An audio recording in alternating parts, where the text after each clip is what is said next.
இன்னொரு பக்கம் நீங்க தெளிவா மறுப்பீங்க, இருந்தாலும் அரசியல் வியூகம் சொல்றவங்க சொல்றாங்க அதிமுக காங்கிரஸ் தாவேகா அப்படி ஒரு கூட்டணி அமைய வாய்ப்பு இருக்குன்னு சொல்றாங்க. எப்படி அவங்க ஆசையை சொல்றாங்களா? எப்படி அதிமுக நம்பி காங்கிரஸ் வருமா? இது என்ன கணக்கு, என்ன விதத்துல சொல்றாங்க? எல்லாரும் ஒன்னா சேர்ந்து அங்க சிவகார்த்தியனை சிஎம்ஆ சொல்லி ஒரு அணி அமைப்பாங்க. இது என்ன கணக்கு சார்? எல்லாரும் ஒன்னா சேர்ந்து இதெல்லாம் நடந்ததுன்னா கடைசியா எல்லாரும் போய் பராசக்தி ஹீரோ சிவகார்த்தியன் தான் சிஎம் கேண்டிடேட்னு எல்லாரும் அவரை ஏத்துக்கிட்டு அணி அமைப்பாங்க.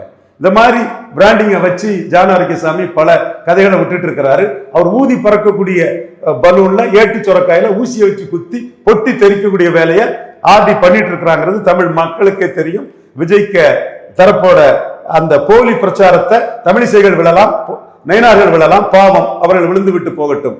அடிச்சு நொறுக்கி உண்மையின் துணை கொண்டு அந்த பலூன்ல ஊசி வச்சு குத்தி அதை பொட்டி தெரிக்க வைக்கிற வேலையை நாம பண்றோம். இப்படி ஒரு அணி அமையும். இந்த அணியெல்லாம் ஒன்னா சேர்ந்து சிவகார்த்தியனை சிஎம்ஆ சொல்லி தேர்தலை சந்திப்பாங்க. நல்லா இருக்கா?